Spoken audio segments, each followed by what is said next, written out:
구약성경 1289면 요나서 3장입니다. 반드시 교독하도록 하시겠습니다. 여호와의 말씀이 두 번째로 요나에게 임하니라 이르시되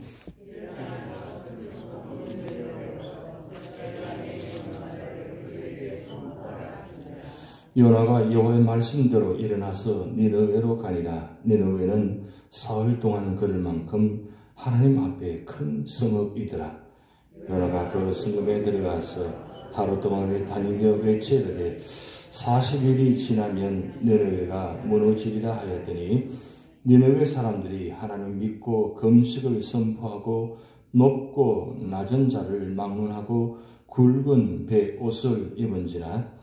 그 일이 니느웨 왕에게 들리매 왕이 보좌에서 일어나 왕복을 벗고 굵은 배 옷을 입고 제위에 앉으니라. 왕과 그의 대신들이 조서를 내려 니느웨에 선포하여 이르되 사람이나 짐승이나 소떼나 양떼나 아무것도 입에 대지 말지니 곧 먹지도 말 것이요 물도 마시지 말 것이며 사람이든지 짐승이든지 다 굵은 배 옷을 입을 것이요 힘써 하나님께 부르짖을 것이며 각기 악한 길과 손에 행한 강보에서 떠날 것이라.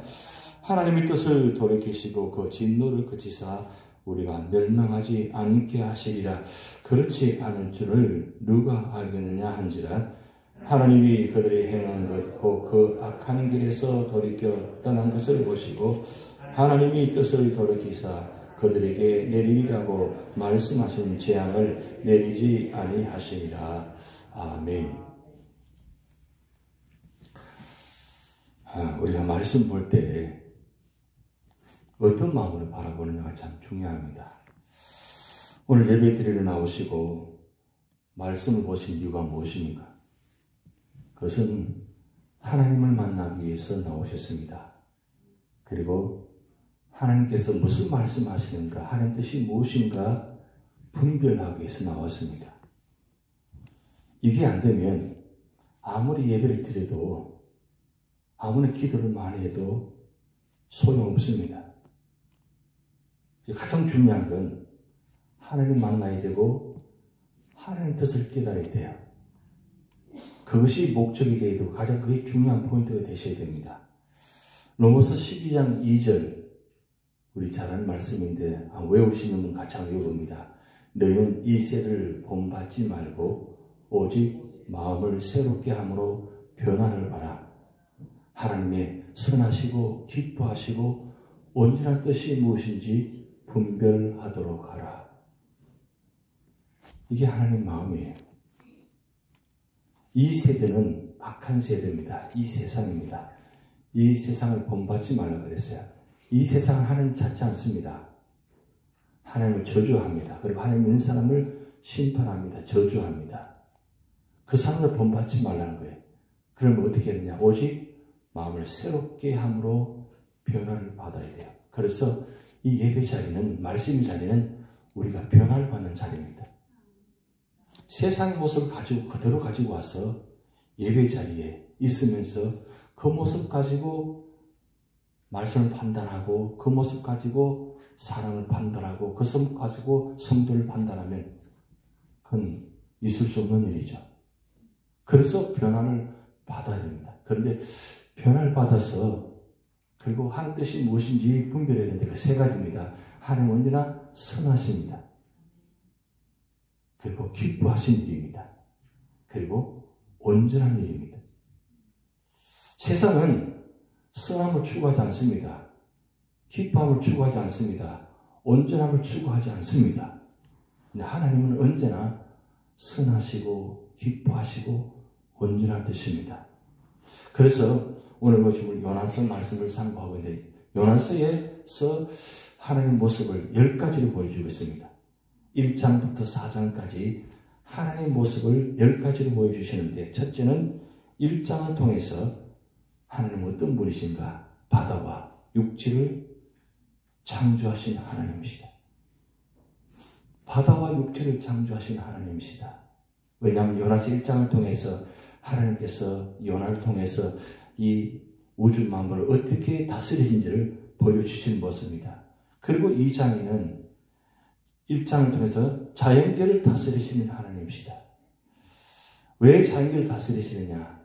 큰 물고기를 준비하셔서 요나가 거부하고 도망하는 그를 배에서 태풍을 만나게 하셔서 결국 배 안에서 제비를 뽑아서 결국은 제비를 누가 뽑혔냐? 요나가 뽑게 되고 결국 요나가 고백하기를 나를 들어서 바다에 던지라. 그래서 배 안에 사람들이 결국은 사실은 요나를 바다에 던지기 싫어했습니다. 왜요?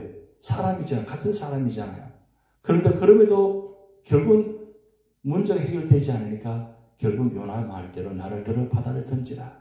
그러면서 바다에 던지기 전에 그 배 안에 있는 사람들이, 하나님을 모르는 사람들이 그 요나를 보면서 하나님께 기도하는 장면이 나타납니다. 하나님 우리를 구원해 주소서. 그러면서 요나를 바다에 던집니다. 바다에 던지는 순간에 하나님께서 큰 물고기를 준비하셨습니다. 그런데 2장에 자세히 보시면 여러분 일반적으로 알고 있기는 요나를 바다에 탁 던지는 순간에 하나님 큰 물고기를 준비해서 탁 받으셨다 그렇게 생각하시죠? 아닙니다. 말씀을 자세히 보시면 요나가 바다에 던져서 바닥 밑바닥까지 내려간 모습, 그 바다 한가운데 밑바닥까지 떨어져서 거기서 머리에 산호초가 머리에 걸렸다. 뭐 이런 말씀이 기록되어 있어요.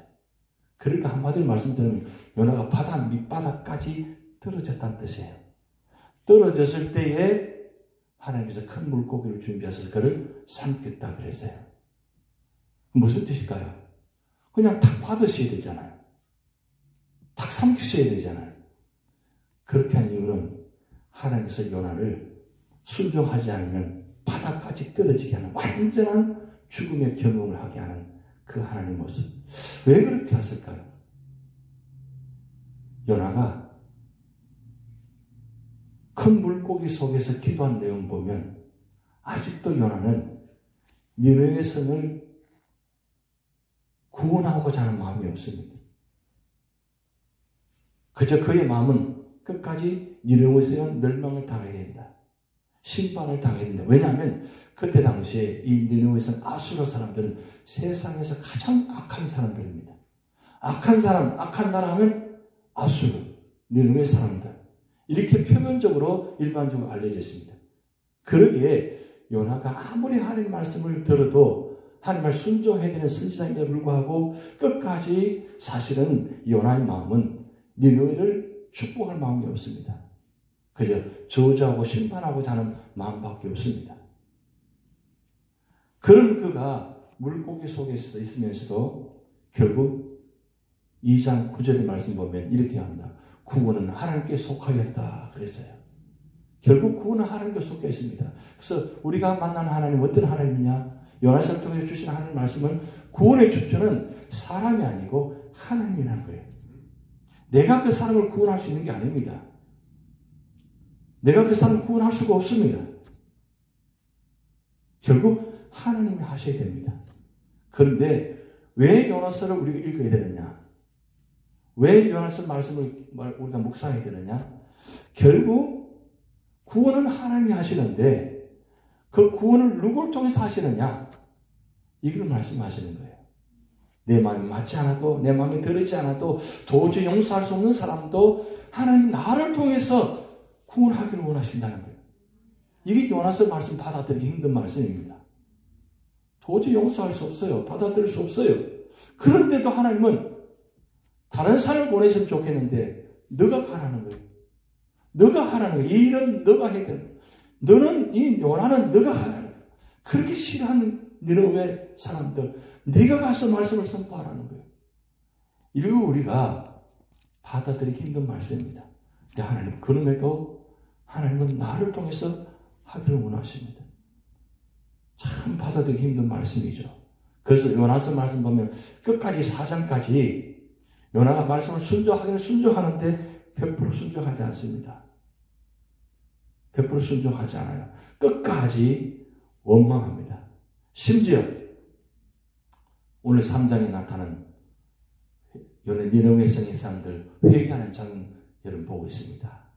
이 니느웨 성의 사람들, 그 니느웨 성이 얼마나 큰지 사흘 길을 돌아야만 갈 수 있는 큰 성읍입니다. 큰 성읍에 사흘 동안 외치지도 않아요. 그저 하루 길. 이제 성문부터 출발해서 이제 선포하는데 무슨 내용이냐? 오늘 말씀 보면 40일이 지나면 니느웨가 무너지리라. 40일이 지나면 니느웨 성이 무너지리라. 여기 40이라는 숫자가 나옵니다. 이런 말씀 볼 때 창세기부터 요한계시가 나오는 중에 40이라는 숫자가 나오면 한 표시해서 한번 적어보시기를 바랍니다. 왜 40이라는 숫자가 계속 등장하는지. 여러분 이 40이라는 숫자가 언제부터 출발한 줄 아십니까? 바로 노아 홍수 때부터 시작합니다. 노아 홍수 때 40이라는 숫자가 등장해서 마지막 끝나는 지점이 언제인 줄 아십니까? 예수님이 승천하시기 직전, 부활하신 후에 승천하기 직전 그 40일, 그때 딱 멈춥니다. 노아 홍수부터 출발해가지고 승천하기 직전에 40이라는 숫자가 멈춰져요. 오늘 본 말씀에도 이 40이라는 숫자가 등장합니다. 40일이 지나면 니느웨가 무너지리라. 사실은 하나님께서 요나 선지자를 통해서 니느웨에 가서 이야기한 건 심판을 말하고 한 것이 아니라 회개하게 하려고 보냈습니다. 그런데 요나의 마음은 40일이 지나면 무너지리라.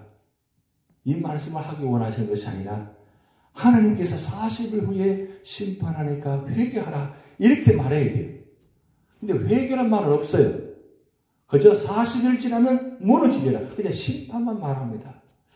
그런데 놀라운 사실은 그 말을 듣는 순간 지금 요나 선지자가 니느웨 성을 들어가기 시작합니다. 들어가기 시작하면서 입구부터 40일이 지나면 무너지리라. 그 말을 선포하는데 놀라운 사실이 뭐냐면 그 말을 듣는 사람들이 순간 웬만하면 저 미친 소리다. 어디 저런 사람이 와가지고 저런 말 하느냐. 돌을 던져야 되잖아요. 그런데 그 안에 성하는 사람들이 그 말을 듣는 순간 금식하고 회개하기 시작합니다. 여러분 한번 이 장면을 생각해 보시기 바랍니다. 지금 말씀을 선포하는데 앞에서부터 엎드리기 시작합니다. 통곡하기 시작합니다. 금식하기 시작합니다. 그게 하루길을 걸어가는데 걸어가는 순간 말씀을 선포할 때 거기 앞에 듣는 사람부터 차례대로 쓰러지기 시작합니다. 왜요? 그 말씀에 듣고 회개하기 시작한다는 뜻이에요. 그 소식을 듣고 왕궁의 왕이 소식을 듣습니다. 왕이 듣는 순간 그놈 잡아와라가 아니고 그 성 안에 선포합니다. 모든 사람, 모든 동물까지 다 금식기도 회개하라. 심지어 사람들까지 굵은 배옷이 아니라 동물까지도 배옷을 입히라 그래요. 이건 전무후무한 사건입니다. 이방인이 이렇게 회개하는 장면이 전무하게 이 장만 기록되어 있어요. 얼마나 이 회개가 완전했는지. 사실 이 완전한 단어는 하나님께만 사용되는 단어입니다. 그런데 이 회개의 모습 보세요. 얼마나 완전한 회개입니다. 이 회개를 보고 하나님께서 오늘 10절 말씀 한번 같이 읽습니다. 시작. 하나님이 그들이 행한 것 곧 그 악한 길에서 돌이켜 떠난 것을 보시고 하나님이 뜻을 돌이키사 그들에게 내리리라고 말씀하신 재앙을 내리지 아니하시리라. 바로 즉각적인 응답입니다. 그런데 그들이 기도할 때에 어떤 마음으로 기도했느냐 이겁니다. 여러분 9절 말씀에 하나님 뜻을 돌이키시고 그 진노를 그치사 우리가 멸망하지 않게 하시리라. 그렇지 않을 줄을 누가 알겠느냐. 이 누가 말하냐면 그 니느웨 성 안에 사람들이 이야기입니다. 회개하면서 분명히 우리가 회개하면 하나님 뜻을 돌이키시리라. 하나님을 모르는 사람들이에요. 하나님을 모르는 사람들이 그 요나 선지자 하나님 말씀을 선포할 때에 하나님의 소식을 한 번도 듣지 못한 사람들이 그 하나님의 회개하라가 아니라 심판하리라. 40일 후에 아니 40 후에 심판이 있으면 무너지리라. 그 말 한마디에 무너지는 모습. 성이 무너지는 것이 아니라 죄악이 무너지는 모습. 이 모습 보면서 우리 무슨 데 어떻습니까? 그렇게 70년, 80년 동안 말씀을 듣고 예배 드리면서도 우리는 이런 회개를 안 해요. 이런 회개를 안 해와요. 여러분, 사순절 기간은 내 죄를 회개하는 시간입니다. 내 죄. 너의 죄가 아니고 내 죄입니다. 여러분, mir령의 속의 사람들이 너의 죄를 회개한 것이 아니라 나의 죄를 회개했습니다. 회개는 어느 정도까지요? 금식하고 모든 사람들이 하나님 그 자리에 엎드려서 통곡하고 금식하고 기도했다는 거예요. 하나님은 언제 응답하시느냐? 여러분, 응답받기를 원하십니까? 응답받기를 원하십니까? 구원받기를 원하십니까? 내 이 삶의 자리에서 이렇게 무너져 있고 가슴 아픈 일이 있고 가정이나 교회나 우리 삶의 자리에 많은 문제들이 있습니다. 많은 문제들이 있습니다. 저는 너무 안타까운 사실은 많은 문제가 있고 많은 기도 제목이 있는데 기도를 안 합니다. 물론 가정에서 기도하시겠죠. 삶의 자리에 기도하시겠죠. 하나님은 이 자리에 나와서 기도하고 나십니다. 왜냐하면 이 자리는 공적으로 하나님 만나 임재하시는 보여준 자리입니다. 이 교회를 세운 이유가 무엇입니까? 교회는 이 세상에 소금과 빛을 사는 하나님께서 세운 교회입니다. 이 교회는 살아계신 하나님이 임재하시는 증거의 자리입니다. 그러게 교회다워지려면 바로 하나님 임재를 체험하는 성도들이 나와서 기도하고 하나님이 어떤 분인가를 이 교회 모습 통해서 나가서 증거하는 거예요. 교회 이 건물을 보고 세상이 바뀌는 것이 아니라 깨닫는 것이 아니라 교회 안에 들어와서 믿는 성도들을 보고 나가서 세상의 삶을 보고 그 하나님이 어떤 분인가를 깨닫게 하시는 거예요. 증거하게 하시는 거예요. 그게 바로 교회가 아니라 건물이 아니라 믿음의 성도들입니다. 오늘 3장을 통해서 어떤 하나님을 만나게 하시냐? 세 가지 하나님입니다. 그 세 가지 하나님. 첫 번째는 한 번 택한 사람은 결코 버리시지 않은 하나님. 오늘 1절 시작할 때 요한의 말씀 두 번째로 요나에게 임하니라 그랬어요. 두 번째. 첫 번째 어떻게 했어요? 요나가 말씀을 순종하지 않았습니다. 결국 물고기 속에 있다가 3일 만에 육지로 뱉어냈습니다. 그러면 우리 같으면 어때요? 요나를 포기했을 줄 몰라요. 다른 사람을 세울 줄 모르겠습니다. 그 사람 소용없는 사람이에요. 그 사람 상정할 수 없는 사람이에요. 포기할 줄은 몰라요. 한번 일을 맡겨봤는데 한번 일을 같이 해봤는데 보니까 자기 방법대로 일을 해요. 자기 주관대로 일을 해요. 직분을 받았으면 이제는 하나님 방법대로 일을 하겠습니다 해야 되는데 직분을 받고 난 후부터 보니까 그동안 몰랐는데 가만히 들여다보니까 자기 방법대로 일을 하기 시작해요. 내 뜻에 맞지 않으면 교회도 필요 없어요. 하나님도 필요 없어요. 자기 주관대로 일을 해요. 그럼 우리는 어떻게 해요? 그래, 그 사람 일을 해보니까 이제 안 되겠어. 포기해요. 우리들의 마음일 수도 있습니다. 근데 하나님은 두 번째로 요나에게 말씀하시니라. 무슨 말씀입니까? 결코 하나님은 한 번 택한 사람 요나를 세웠으면 그 요나를 통해서 일을 하게 하시는 거예요. 그게 하나님 마음입니다. 절대로 포기하지 마시기 바랍니다. 끝까지 하나님 뜻을 발견하셔야 돼요. 왜 하나님께서 이 사람을 세웠을까? 왜 이런 사람을 하나님께서 우리 교회에 세웠을까? 왜 이런 사람을 하나님께서 세워서 일을 하게 하실까? 이 자리에서 왜 세우게 하셨을까? 정말 이해하기 힘들죠. 그래서 설득해야 되고 만들어 가야 되고 그렇게 하려면 속이 썩습니다. 밤에 잠이 오지 않아요. 왜요? 그 일을 하면 또 어떤 일이 앞으로 그 문제를 해결하고 해서 풀어 헤쳐나가요. 그 모습 때 너무 캄캄하거든요. 너무 힘들거든요. 그 한 분만에 다른 분까지 같이 있으니까 얼마나 힘들어요. 그래도 포기할 수 없는 이유가 무엇입니까? 그게 하나님의 마음이거든요.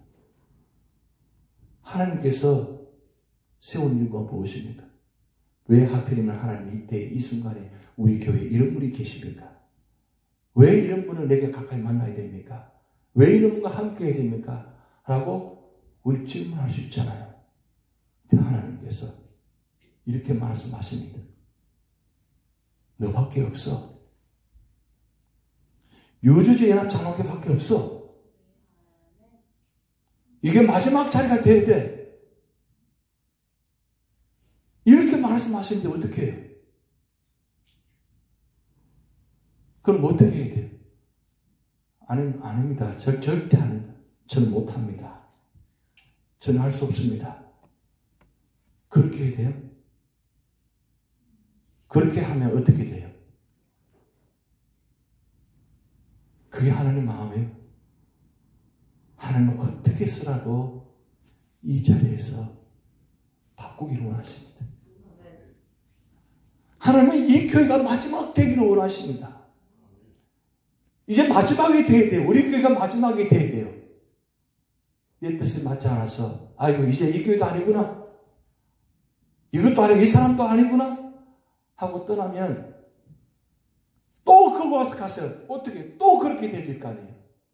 그게 하나님 마음이 아니라는 거예요. 하나님이 포기하는 이유가 바로 거기 있습니다. 내 마음이 많지 않아도 끝까지 하나님 붙들어서서 버리지 않아서 선택하신 하나님. 그게 하나님 마음이에요. 두 번째로는 하나님 인간의 모든 행위를 감찰하시는 하나님이에요. 감찰하십니다. 뭘 감찰해요? 얼마나 잘하나 보자. 얼마나 회개하나 보자. 이렇게 바라보시는 하나님이 아니고 기다리시는 하나님. 돌아오기를 원하시는 하나님. 그게 하나님 마음이에요. 계산하시는 분이 아닌데 하나님은 계산하시는 것이 아니라 엎드려서 회개하는 그 모습 보면서 여러분 하나님 마음이 얼마나 기쁘실까요? 저 악한 자들이 보니까 그저 마음에도 없는 말 연락하고 있잖아요.